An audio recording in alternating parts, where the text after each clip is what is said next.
आप देख रहे हैं फतेहपुर हलचल न्यूज़ चैनल। मैं हूं रमेश मोहन शुक्ला। मुझे विश्वास है अब तक का आपका दिन शुभ रहा होगा। आप स्वस्थ होंगे, सानंद होंगे और प्रसन्न होंगे। साथियों, 2 दिनों से 3 दिनों से मैंने वीडियो नहीं बनाई थी, लेकिन ऐसा नहीं है कि मैं सार्वजनिक जीवन से कटा हुआ हूँ। विगत 2-3 दिनों में जनपद फतेहपुर से लेकर उत्तर प्रदेश तक बहुत सारी घटनाएं घटी। कुछ उनमें ऐसी हैं जो राष्ट्र लेवल तक चर्चा का केंद्र बिंदु बनी। आज मैं चर्चा उन्हीं कुछ घटनाओं में से एक घटना की करूँगा जो इन दिनों भाजपा की और प्रदेश की राजनीति में हलचल मचाए हुए है। उसकी हकीकत क्या है, उसके कारण क्या हैं और उसके परिणाम क्या होंगे। यदि आप समझ रहे हो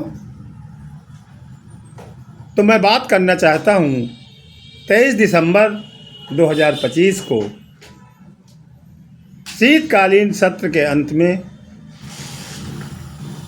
एक विधायक बीएन पाठक के घर में कुछ 30, 35, 40 विधायकों के एक जगह इकट्ठा होने और लिट्टी चोखा खाने को ले, जिसको नाम दिया गया ब्राह्मण जुटान का।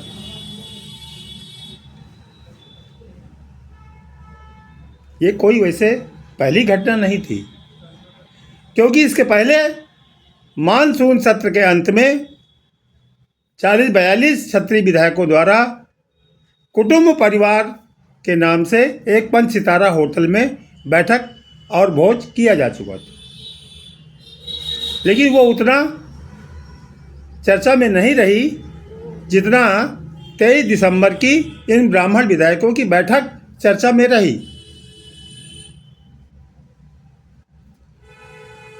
हर आदमी, हर राजनीतिक विश्लेषक, पक्ष का हो विपक्ष का हो, वो अपने हिसाब से इस बैठक की व्याख्या करता रहा।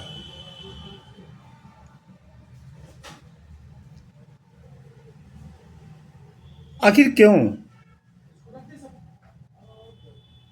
अभी बैठक के बाद कल प्रदेश के नए नवेले प्रदेश अध्यक्ष भाजपा के पंकज चौधरी का एक बयान आया है, जिन्होंने बैठक करने वाले ब्राह्मण विधायकों को एक नोटिस भेजी है, संदेश भेजा है कि भविष्य में इसकी पुनरावृत्ति न की जाए, क्योंकि भाजपा जाति और पंथ की राजनीति नहीं करती और इस पर विश्वास नहीं करती। कितना हास्यास्पद है इस नए नवेले भाजपा अध्यक्ष का यह कहना, जो स्वयं सपा के पीडीए की काट के रूप में और 2024 जून के लोकसभा चुनाव में कुर्मी मतों के बंटवारे के वाकई से बौखलाई भाजपा द्वारा, जिनको जात के नाम पर भाजपा का प्रदेश अध्यक्ष बनाया गया है, वही भाजपा के प्रदेश अध्यक्ष ब्राह्मण विधायकों को ज्ञान दे रहे हैं कि भाजपा जाति और धर्म की राजनीति नहीं करती। चौधरी साहब, न तो मैं विधायक हूँ, न विधायक बन सकता हूँ, लेकिन मेरी जो समझदारी है 1982 से जो मेरा पत्रकारिता का जीवन है और सामाजिक जीवन है, जिसमें मैंने देखा है कि ब्राह्मणों ने कभी जात की राजनीति नहीं की। उदाहरण बताऊं आपको, जब जनसंघ के सर्वमान्य नेता अटल बिहारी वाजपेयी और पंडित दीनदयाल उपाध्याय, श्यामा प्रसाद मुखर्जी, बलराज मधोक जैसे ब्राह्मण नेता हुआ करते थे, तब इस देश के ब्राह्मणों ने, इस प्रदेश के ब्राह्मणों ने राजनीतिक रूप से कभी जनसंघ का समर्थन नहीं किया। तब इस प्रदेश का, इस देश का आम ब्राह्मण राजनीतिक रूप से कांग्रेस के साथ में रहा।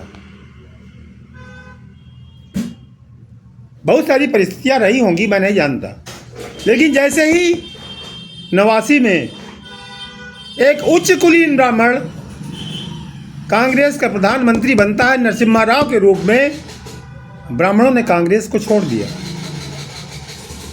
और तब मंडल और कमंडल की राजनीति के तहत सनातन और राष्ट्र रक्षा के नाम पर तब से ब्राह्मण एकमुश्त भाजपा के साथ इंटैक्ट रूप से जुड़ा हुआ। मिला क्या भाजपा के साथ जुड़ने में? वो भाजपा जिसको ब्राह्मण नेतृत्व ने बनाया, सींचा, अपने खून पसीने से आगे बढ़ाया, आज उस भाजपा का न तो प्रदेश अध्यक्ष ब्राह्मण है, न राष्ट्रीय अध्यक्ष ब्राह्मण है, और एक राजस्थान के मुहर छाप ब्राह्मण का नाम यदि छोड़ दिया जाए तो किसी प्रदेश का ब्राह्मण मुख्यमंत्री भी नहीं। उसके बाद भी उत्तर प्रदेश का ब्राह्मण इंटैक्ट रूप से भाजपा के साथ लगभग 2 दशकों से उत्तर प्रदेश में जुड़ा हुआ है। आपको अगर यकीन न हो तो आप पिछले कई चुनावों के वोटर रिटर्न्स के आंकड़े देख सकते हैं, जहां ब्राह्मणों ने 90% से लेकर 95% तक भाजपा को वोट दिया। उन ब्राह्मणों को आप शिक्षा दे रहे हैं कि भाजपा जाति और पंथ की राजनीति नहीं करती। जो व्यक्ति स्वयं जाति और पंथ के नाम पर उत्तर प्रदेश भाजपा का अध्यक्ष बनाया गया हो, उसके द्वारा उसके मुंह से ये शिक्षा अच्छी नहीं लगती। अब आइए कि ये जो ब्राह्मणों का जुटान हुआ, भोज हुआ, सहभोज हुआ, लिट्टी बाटी का ये जो हुआ, इसका आम ब्राह्मण से क्या मतलब? 8.5 साल योगी सरकार के बीत चुके हैं। क्या इन 8.5 सालों में इन विधायकों को उत्तर प्रदेश में ब्राह्मणों के साथ हो रहे अपमानजनक व्यवहार की याद नहीं आई थी? चाहे वो कानपुर देहात में माँ बेटी के जिंदा जलाए जाने का मामला रहा हो, या गाजीपुर में एक उपाध्याय को पुलिस हिरासत में पीट कर मार डालने का रहा हो, या स्वयं गोरखपुर में ब्राह्मणों के एकमात्र अब तक के हुए मसीहा हरशंकर तिवारी की मूर्ति का चबूतरा उखड़वाने का रहा हो, विधायक विजय मिश्रा के परिवार को नेस्त नाबूद करने का मामला रहा हो,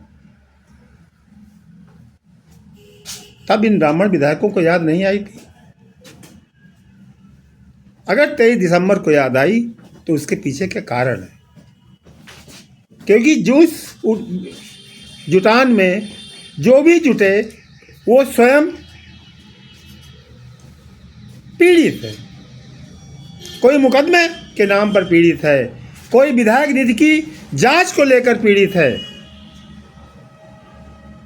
तो ये अपनी पीड़ा को आपस में व्यक्त करने के लिए एक हुए थे, और उनको आप जाति और धर्म की शिक्षा दे रहे हैं।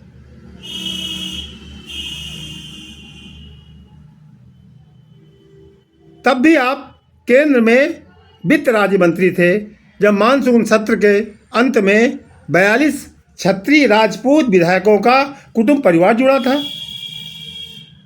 तब आपने उनको शिक्षा नहीं दी। जात के नाम पर आप भाजपा के प्रदेश अध्यक्ष बने, तब आपको शिक्षा याद नहीं रही। आपने मना नहीं किया कि मैं जात के नाम पर भाजपा का प्रदेश अध्यक्ष नहीं बनूंगा। फिर आज ये ज्ञान आपको अचानक कैसे प्राप्त हो गया?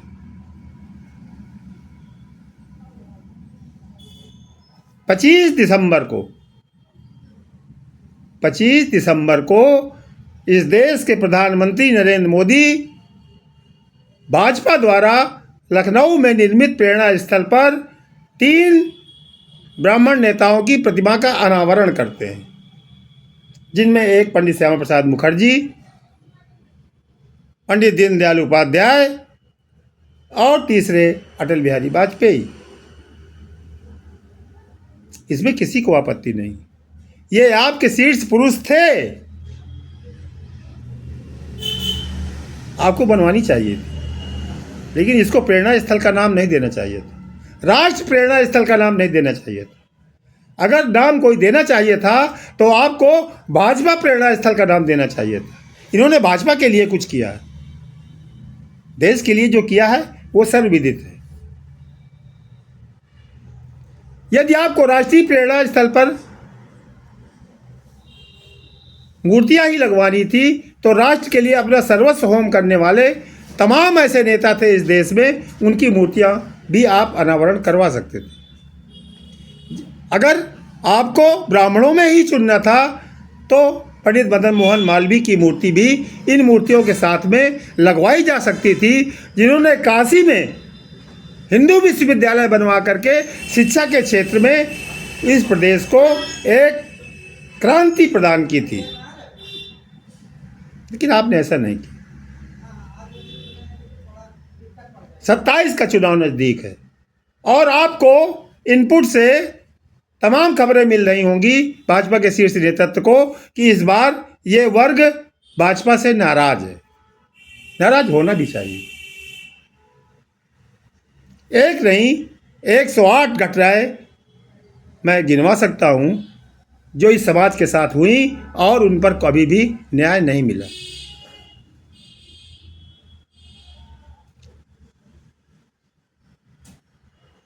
यदि वास्तव में भाजपा जाति और पंथ की राजनीति नहीं करती तो फिर जात के नाम पर प्रदेश अध्यक्ष, जात के नाम पर जिला अध्यक्ष, जात के नाम पर टिकट, इसका वितरण क्यों करती?